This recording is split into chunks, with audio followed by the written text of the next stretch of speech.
Hey guys, I'm Greg. This is Stephanie. This is our podcast, Living in Key West, Island Stories. We're both real estate agents here in the Florida Keys. So if you're looking to buy, sell, or have your property managed, go ahead and reach out to us. We'd be more than happy to help you out. And we got another fantastic guest. We do. Stephanie. Wayne Garcia is here. We are so excited. Wayne Garcia. The Wayne Garcia. Yes. Yes. If you are local to Key us. West, I'm sure you've heard Wayne's name.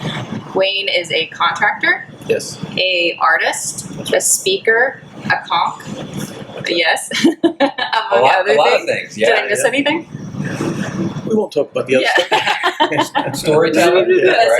Right? Yeah, absolutely. An amazing storyteller, an island storyteller, as a matter of fact. Yeah. So thank you so much for being here with us. Thank you for having me. We're really excited. Well, So and Winnie's with us too. Winnie's here too, yes. Yeah, she's not a guest. She's just She's always emotional support for all of us. Yeah. Yeah, exactly. So I always like to kick off every single show by saying, how did you end up on the island? But I think the better question for you is, how did your family end up on the island? Because you're third generation, right? As best we can find. So Yeah. my mother's grandparents came over from Cuba. We think it's around 1882. Wow. At least that's when my grandmother was born in Key West. So some before. Yeah. That time before that. Mm-hmm. And they were Spanish loyalists, and so they left Havana, because it was revolution and stuff, with the same thought: we'll be back next year. It's been over 100 years, but so then my grandparents were born here, both of them, and my mother was born here in 1929. 2 days before the Great Depression, but and then I was born here in 1962, but then on my father's side, my grandfather came to Key West in 1908 to help build the railway, that flagless railway. And he stayed here till 1917, but then he went back to Havana. And then my father came to Key West in 1958 and married my mother. So we've been here. I guess we've been islanders ever since. For a little while, huh? Just about a century or so. Roughly, yeah. Who's counting? Oh my gosh. Well, and also we famously, you have a is it a centurion? How do you, 104-year-old uncle, correct? Yep. Yeah. My uncle Nelu Gonzalez was born in Key West in 1919. Oh wow. And he's 104 years old. He's over at the home now, but I think what they're saying now is that he's probably the oldest living Second World War veteran in the Florida Keys, and he used to jump on the train and go to Miami, and That's awesome. back in the 1930s and stuff, and has quite a history himself. Yeah. And he's been interviewed by a few companies that have done documentaries. I think on the Florida Keys Paradise, he does a little interview on that. So he's still getting very cool. Yeah, that's amazing. So you've lived here quite a long time, and your family's been here a long time. What's been your favorite era that you've lived through on the island? My favorite era, of course, was the 1970s, because that's when I was a kid and a teenager and stuff like that. And the island was different, and it was starting to change and stuff. But these times also are the best of times. The energy now in the island, and what you guys do, and what the studios have done, and the Tennessee Finance. Key West has an amazing energy, but the 70s were a lot of fun too. Just different. Yeah, the island has a cool vibe to it. It does. I know on our social media, people get on because they want to be here in Florida Keys, and they're watching from all over. We did a live a couple mornings ago, and I'd swear if I had one of those little pins, I could have marked off every country that said that they were in the world. I mean, that were on our live because they wanted to see Key West, and we were walking through the Truman Annex at that point, and we popped out at Duval and by Sloppy Joe's and Captain Tony's and all that. But it's the vibe is it's a good energy. It's still there. It's still going strong. So you loved back in the 70s when you were a kid. So what are you nostalgic for now? Obviously, understanding we love Key West now, but what are you nostalgic for? From back in the 70s and stuff,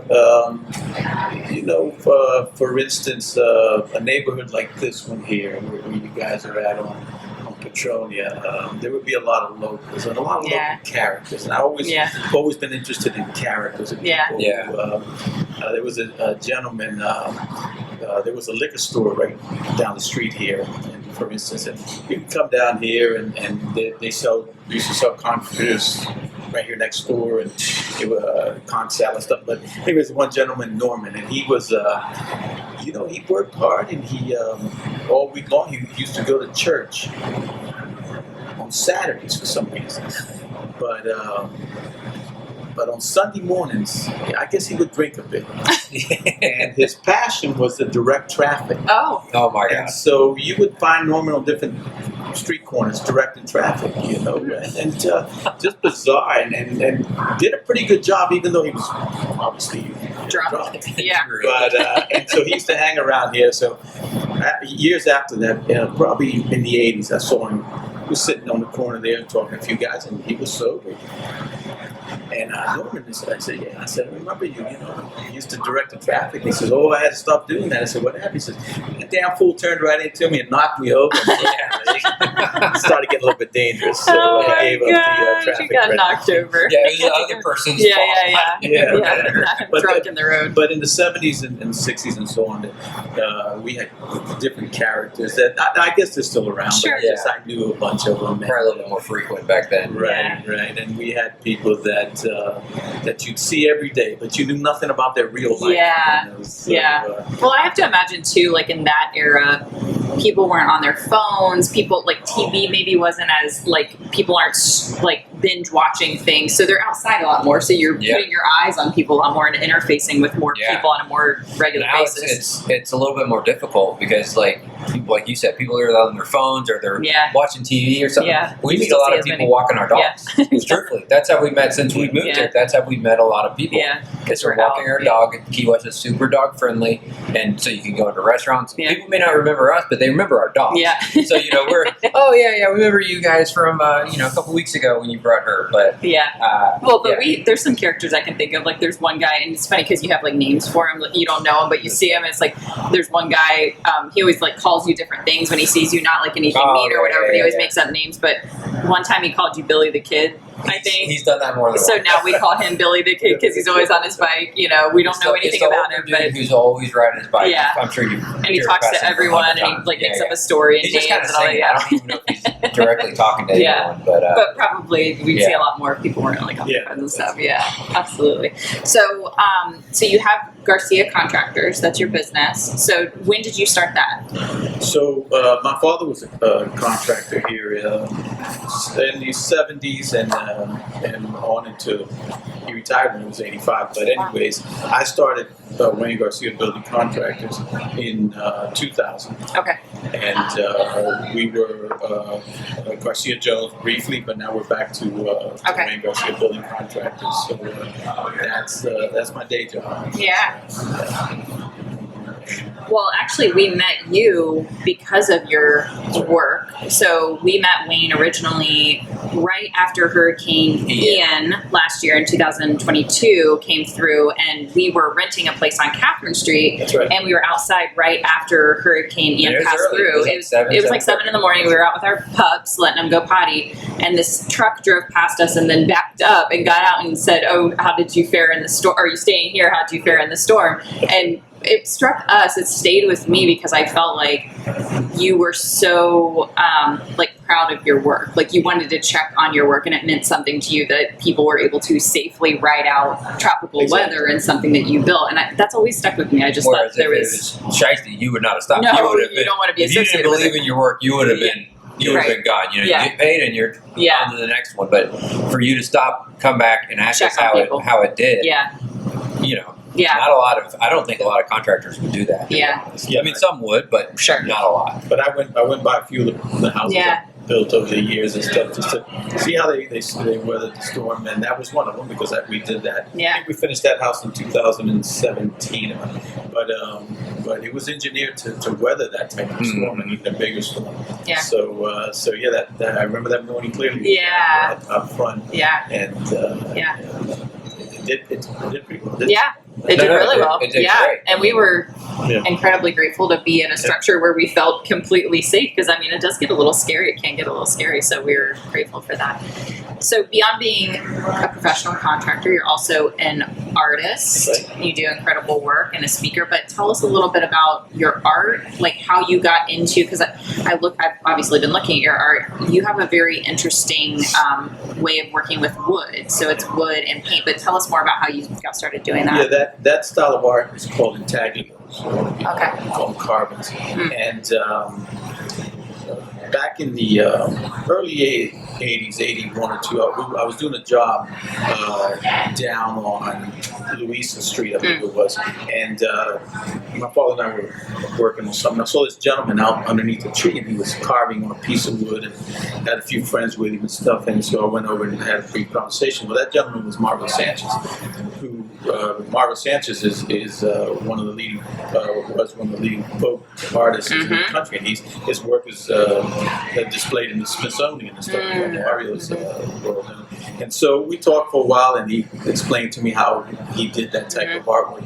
And I went home and tried it, and for about 2 weeks period of time at that, I would go back every afternoon, and we would he would explain to me different things.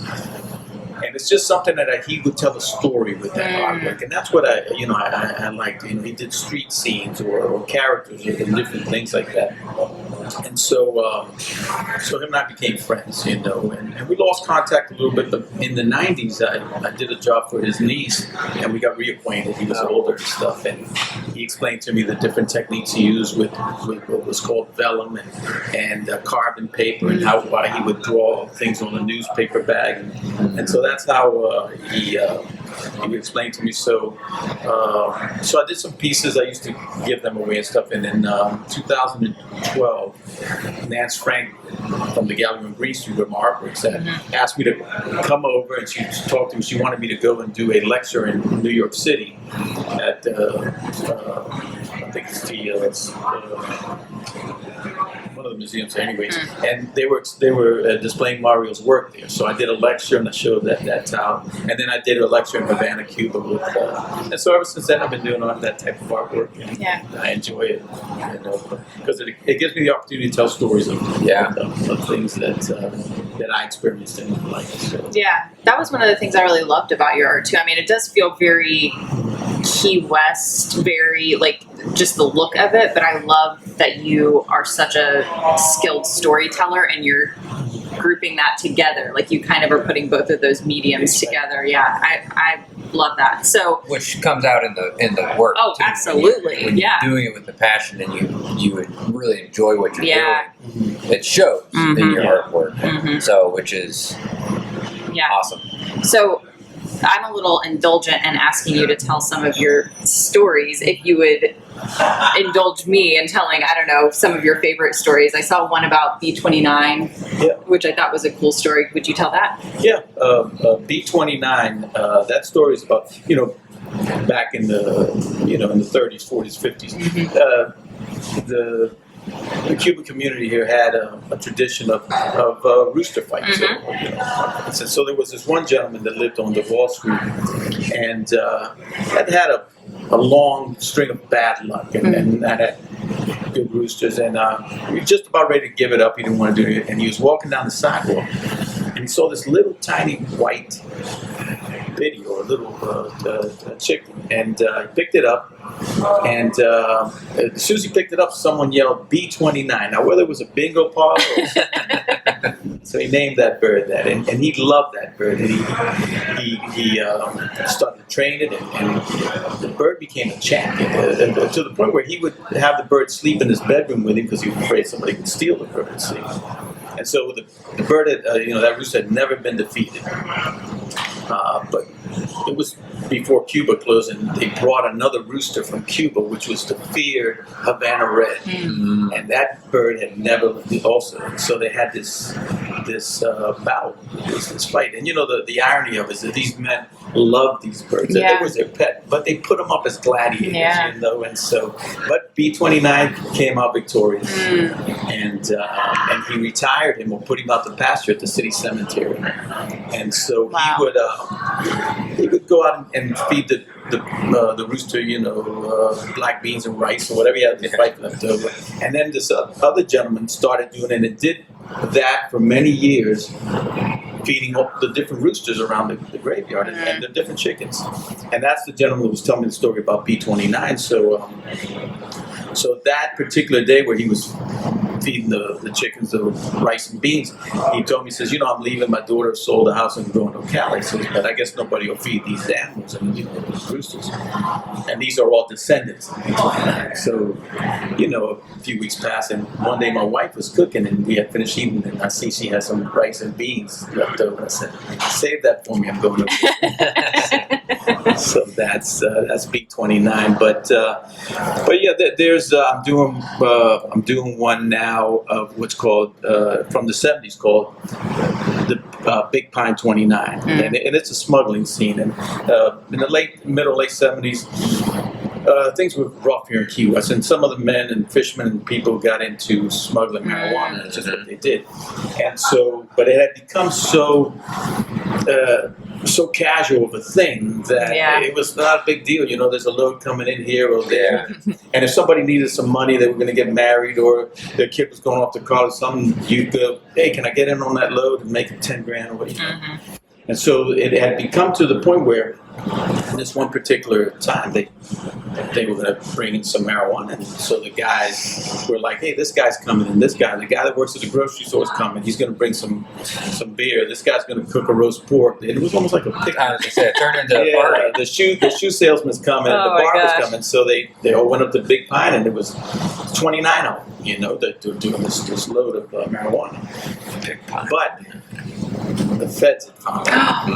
Well, it's hard not to with 20. You got a lot of leaks. Key West is So coming. they planned this, but I knew this one guy who at the very last minute, he said, you know, I can use it. He said, well, you know what, come on, and we'll have you climb one of the trees out by the road in case you see some cops coming or whatever. You give you a walkie-talkie, you'll tell us, and we'll all take off running. So his job was to climb a tree. He was, I think he was from Virginia. He got up on the tree and had a walkie-talkie and stuff, and they started doing this thing. Well, the customs didn't come by land; they came by sea. Oh, no. So they came in with boats, and man, they swarmed everybody and they arrested everybody. But he noticed what was going on. He stayed up in the tree. About 2 a.m, he finally got off, took off walking down US 1, and never came back. You know. So he had called me a few months afterwards and said, man, I left Key West, this happened. I said, yeah, I heard about it. Well, that had to happen. Because the Key West Citizen the next morning, the Miami Herald wrote, big bus up the Keys, the Big Pine 29. If he would have got busted, it would have been Big Pine 30. God, He would have even read that. So he took off, and so I'm doing a carving of that whole scene, of the picnic and stuff. I've got a gentleman that's commissioned me to do it. So. Oh, that's Really? awesome.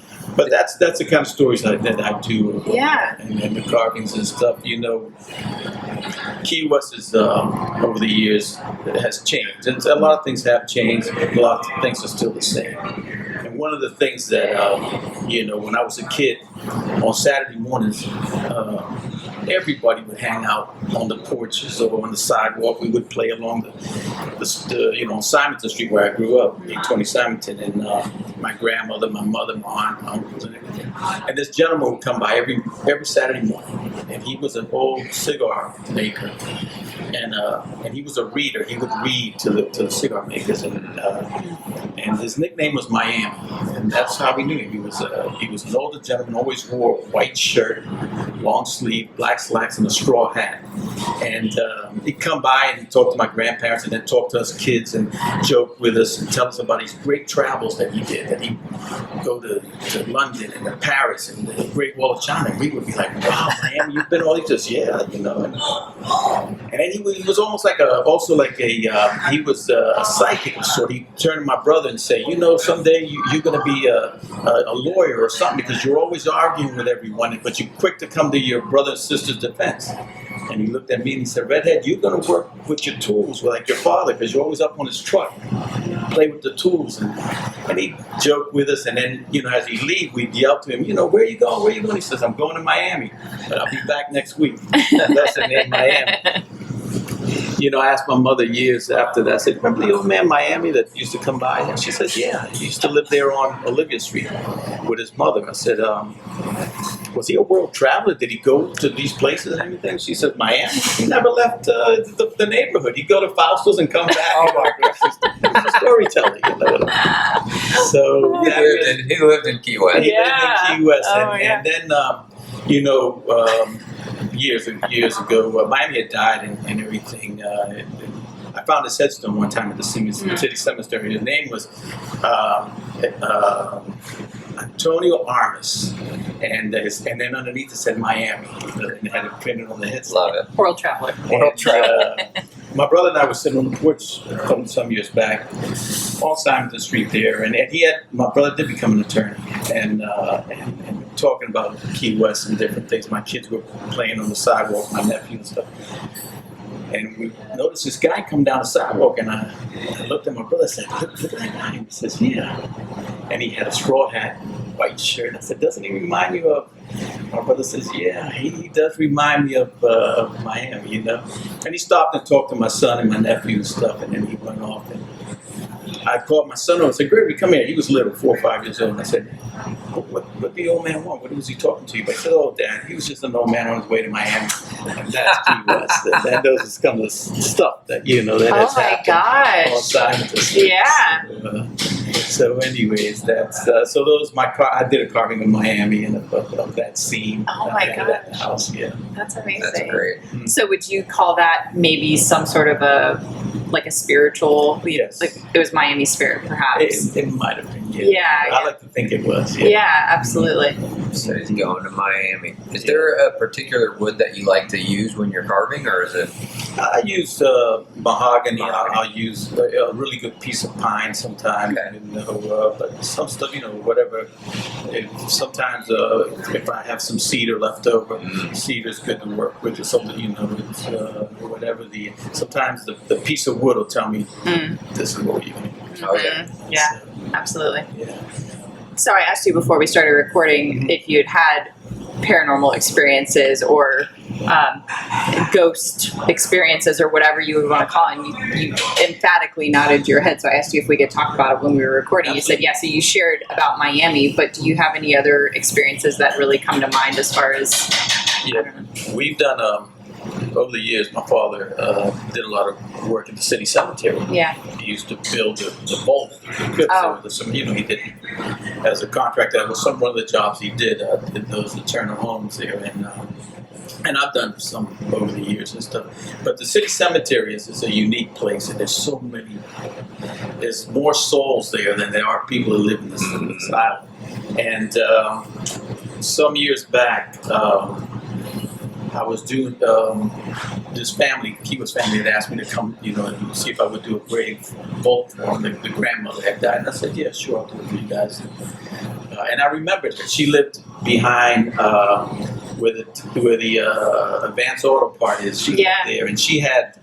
This was in the 70s when we come from the park from football practice. We drive by, we drive our bikes by her house, and she had 2 white German shepherds. I never forget, beautiful dogs, and they chased us down the fence line every day. And so I told the gentleman, said, "Yeah, your grandmother had the white German shepherds," and he said, "Yeah, but they had been dead for years." So I said, okay, I'll build the thing and get it all set up. So we built the vault, and the day before the funeral, it was in the evening, they were about ready to lock up the cemetery. And I said, let me go over there and make sure everything's ready for tomorrow. So I go to the grave site and pick up a few things, take care of stuff. And as I turn around to walk out, I notice this white German shepherd just shooting through the gate. And I never see white German shepherds. And this dog is just like loose, no collar, no nothing. And I'm like, so I take off running, and it disappears. And I said, I've got to tell these people about this nigga. So I told the grandson and stuff about that. I said, this happened, at the city cemetery. So, the things like that have happened to me. we were doing this job, my dad and I. And again, my son was young. He was little, and I had brought some materials to my father. And I told my son Greg, I said, "Listen, I'm going to be over there with your grandfather." It was about 20 or 30 feet away. I said, "You stay under this tree a second, relax here. I'm going to go unload this material, and I'll be right back." And so he said, "Yeah, Dad." And he started. So while I was talking to my father, I keep on looking back, and I see him jump up and playing and jumping on this and laughing and carrying on. And I'm telling my father, "Look at him. He says, yeah, that's kids, you know." And so finished talking, and I went back and I said, "Greg, you ready to go?" He says, "Yeah, Dad." So I grabbed his hand and we go to the truck. He said, "Wait a minute, let me say bye to my friends." So he took off running back under the tree. And he says, "They're all gone." Put him in the truck. I said, "Wait, let me see." So I walked back over. I said, "Right here, Greg." He says, "Yeah, right." And I noticed the headstone. And in that headstone, there was a lady who had died. And then her children, 7, 5, 3, 1, had all died within a week of each other. Oh my gosh. So, I went back and I told my mother, and she said, what was that? They used to have influenza or flu, or it could have been a fire or something like that. And it took the whole thing. And that happened. Wow. So does he remember that? He doesn't. He doesn't. But the headstone's still there. Yeah. So I go by there once in a while. Oh my gosh. So I did a carving of that. It said, it says, playing with friends. And I did that. And that's where my clients have it. Yeah. Yeah, so that's Key West. Yeah. Industry of it and stuff. Yeah, absolutely. So, but we'll one of these days I'll go around and write a few others. A lot of other things have happened over there. That I start writing them down. Yeah, you have to write a book or something. Yeah. So, what would people be surprised to know about you? What would they be surprised to know about me? Well, that because I'm in the construction industry, and sometimes if they don't know I'm an artist, they'll say, "Oh, wait, you're an artist." And then when I do one of these lectures that I do, they say, "Oh my God, you did a lecture." And I said, "Yeah, I like to do those and stuff. I did one a while back." So sometimes my clients don't know that. They think I'm just the contractor. Yeah, they're surprised. And then I've lectured in New York at the Seaport Museum. There you go. And then at the Museum of Modern Art in Havana, and I did that lecture in Spanish. So wow. So sometimes they'll be surprised about that. Yeah, you have a lot of different sides. Different sides. Yeah, absolutely. So, what's your favorite way, or what would be your ideal way to spend a day off? A day off. Okay, I'm going to tell you that my favorite way to spend a day off is I'll go sometimes I'll go fishing, of course. I do some fishing with a friend of mine. But sometimes I'll go to the public library.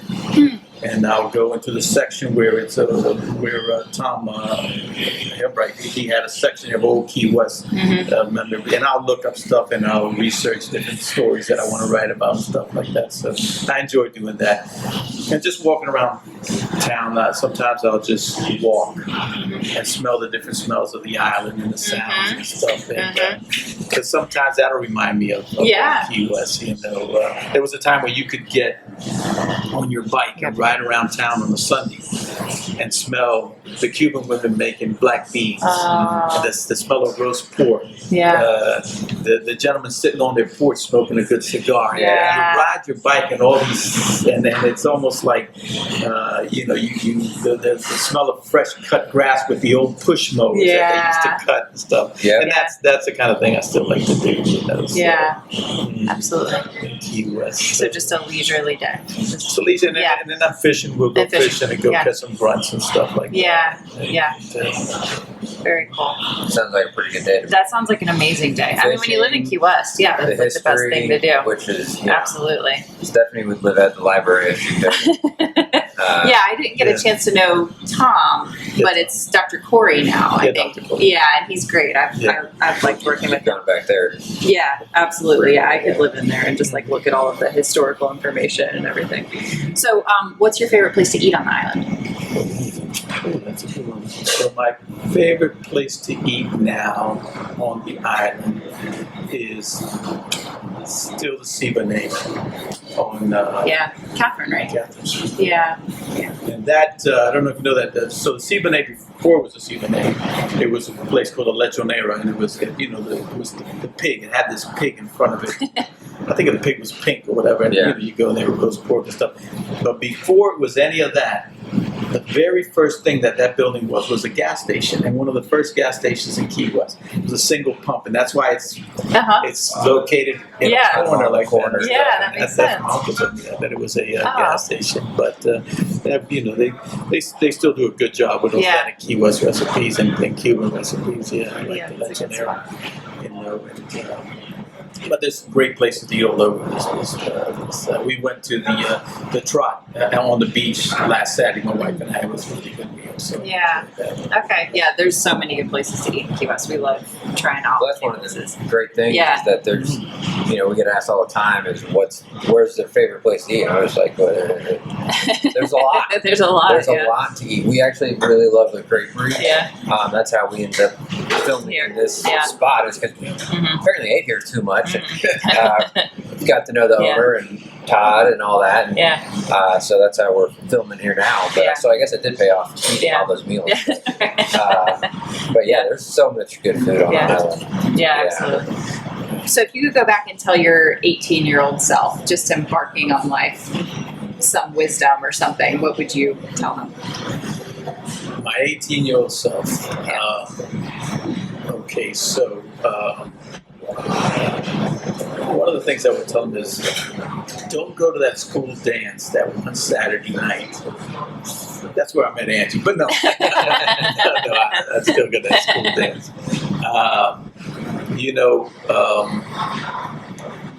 enjoy every minute of it. You know, the older I get, and I, you know, I wonder how much more time there's left and stuff like that. And I wish I would have started some of the stuff I do now earlier on in my life. But enjoy the way the island was in the '70s, and keep away from the mistakes that I made. You know, I made a few mistakes early on, but I'm still on this side of it. Yeah. You know, to tell the story, but he was a hardhead, so he probably wouldn't listen to me much.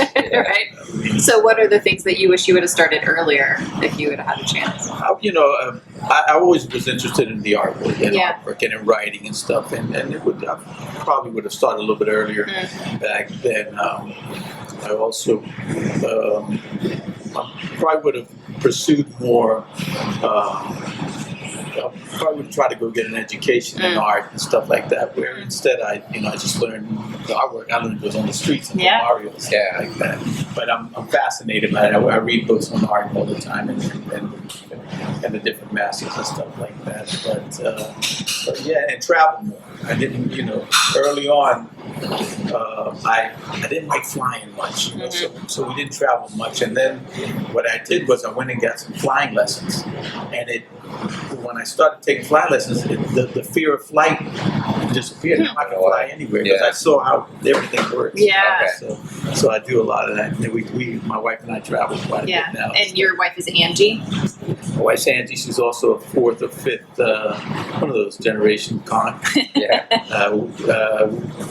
She was 19 years old when I married. I was 23. But were you guys high school sweethearts? She was still in high school. I was already out. I was hanging around the high school. But she, her grandmother owned the house that's the Lottie Dock. For 50 years. Oh my gosh. And owned it from the 1920s into the 70s when she sold it to Lawrence Formica. And her grandmother was Virginia Solano. And her grandfather owned all the property here on Whitehead and Petroleum. All the way down to that house with the couple. That was her great-grandfather's house. Really? That Solano family was prominent here in Key West. And they were merchants here and stuff like that. And so, and owned on Cherry Lane, they owned a few bars and stuff. So her family has quite a history. That's also. And we've been married 39 years. 40 years this year. And how many kids do you have? 2 kids. My daughter Janelle, she's in Fort Myers, and my son's a contractor here in Key West, Gregory. Oh, he is? The little boy that went. That had his friends. Yeah, he's the third generation contractor here. He does a good job. And my parents are still here. My mother's 94 and my father father's 98. Wow. Wow. And they still live on Simonton Street, 820 Simonton. Oh my gosh. That's We're incredible. blessed. Crazy. We're blessed. Yeah. So, An 104-year-old uncle. You have a lot of longevity You got in your. longevity. Actually, you know what I've noticed? I feel like people on Key West live a long time. I feel like when you go look at a lot of those headstones, you're like, yeah, live a long you time. know, that's the lifestyle here. Yeah. And a little bit less stress, and maybe I know my father always, he worked hard, but he always took care of himself. Yeah. And his life was his family and his work and stuff. Yeah. And he never, everything with him was, moderation, but except when it was up to his work. Now, he worked 7 days a week if he could. Yeah. That was his passion. He loved his work. But yeah, down here you do have people that been around for. I think Norman, who I told you earlier, lived till he was like 95 years old. He had that bad leg though from the accident. Had a bum leg, but I think you nailed it. It's almost not to say that there's no stress on the island, right? You're always going to have stress, but maybe a little less stress, Yeah. and a little bit more relaxed, a little bit more. It's that Key West vibe that you got. Really, Florida Keys vibe, Sure. and I Maybe think there's that could something with help the sea also. Yeah, you got the salt sea water. going. You got I think all that helps kind of contribute to possibly a little bit longer life. Yeah. Absolutely. The weather, the weather helps. We got good weather. Yeah. Yeah. Absolutely. Yeah. So Yeah. So you said you made a allusion to feeling like, you want to make the most of your time that you have. So what's something that you still really want to do that you haven't had a chance to do? Well, Nance Frank and I have been working on this book, and we're close for the last almost 3 years, and so I want to do that book. And the book is based on maybe 20 stories and 20 carvings. Each story will have a carving, and it's about Key West and different times and stuff. So I think we'll be wrapping that up pretty soon, and I want to just do more of my artwork. I'm gonna kind of ease out of the construction business here within the next few years. Let my son take over and stuff, and do some more. I like doing. I do them for the customs house. Like a few months ago, I did one on Key West and stories the islands forgot. I like doing those things. Yeah. And I research these stories and I tell them, and so I enjoy all that. So those are the type of things I want to continue to do. And, maybe been talking to a gentleman about in Tampa. They want me to go up there and do this one-man show about Key West, because Tampa has a long history with Key West also. And so things that I know of families that have moved to Tampa during cigar and stuff. And so it might be something like that. So things I'm interested in. Well, you're an amazing storyteller. I mean, I'm sure you know that, but I love listening. I mean, you can tell it's your passion, and you do such a good job at it. So yes, I'm so grateful that you have shared some of them with us.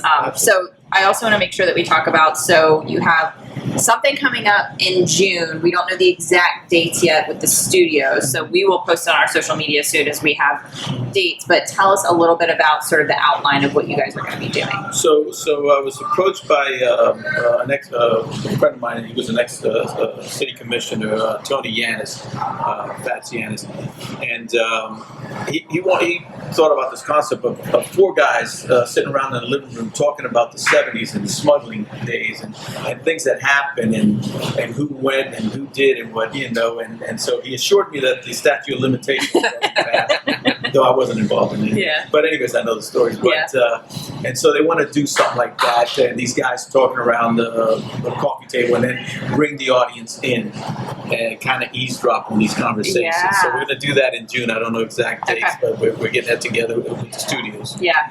And so that should be a lot of fun. Okay, cool. That's exciting. I'm excited for that. We'll definitely go, as soon as we figure out the dates. And then also your work is shown every day on the gallery on Green Street. That's right. Yeah, so anyone can go look at your work, shop your work there any day of the week. It's always there, And then you have your Big Pine 29 that you're working on, and you're thinking that'll be exhibited? Yes, Okay. so it's a commission, but I have a show in October, and it usually falls on Goon Bay Saturday, and usually it's from 5 o'clock till late at the Gallery on Green Street. Awesome. We have a lot of fun. We have a lot of locals show up. There'll be a lot of storytelling. Yeah. So, I did a piece a while back called "The Color of Money," and so, but I believe it's so. But it might be the gentleman might bring, so we'll have it that night. And "The Color of Money" was, in the '70s, there was a boatyard in Stock Island that built fiberglass fishing boats, and my father-in-law was having a boat built.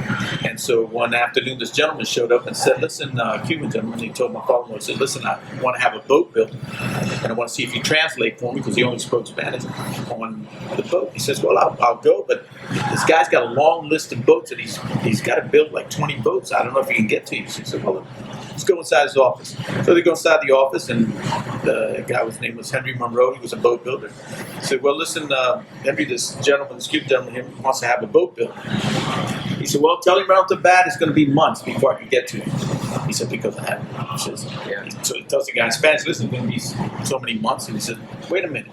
Guy goes outside, goes to his Cadillac, opens up the trunk, brings a grocery bag, sets it on the desk, and he says, "See if that'll help." When he opens it, it's full of $100 bills. He says, "Okay, well, tell him see how he wants to have the boat." So they go down this list on how they have the boat built. So long, so many foot long, so the fiberglass, the type of engines, the type of rigging and stuff. So the very last question that Mr. Monroe asked my father-in-law, the translator, said, "Well, ask this gentleman what's the color that he wants the boat, the blue and white." And he says, so the Cuban does like that, and he pulls out $100 bill and lays it on the table. He says, "The hull, the cap, the color of money." The color of money, yeah.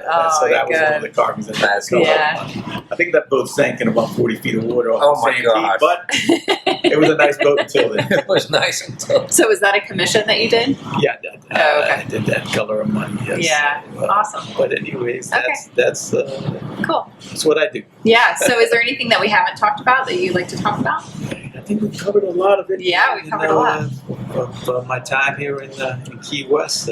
So I plan to continue to do things like this. Anytime you guys want me to come back over here and tell some stories, absolutely, I'll be glad to. Yeah, we'll definitely take you up on that for sure. Yeah. Well, thank you so much for joining us and sharing all of your amazing tales of the island and your artwork and everything, your history. We enjoy it so much, and we love talking with you. And we'll definitely be attending the events on the island where you're telling more stories. We're really excited about next month. That sounds really fun. I'm really excited about that. Yeah, absolutely. So if you're on the island in June or October for sure, Wayne's going to be doing some events here. We'll post about those on our social media. And then, we'll keep you updated on anything else he's doing on the island. So that's it. Thank you, Wayne. Thank you. Thank you. Also, thank you, La Creperie. Yes. And Vive, for letting us use your space. I forgot to say that in the beginning, so don't be mad at me, Julie. And, Vive Wine Bistro, shout Vive out. Wine Bistro. Be here. Yeah. I don't know. Happy hour time. Yeah. All right, guys. Thanks so much. Thank you. And we'll see you next time. Yeah.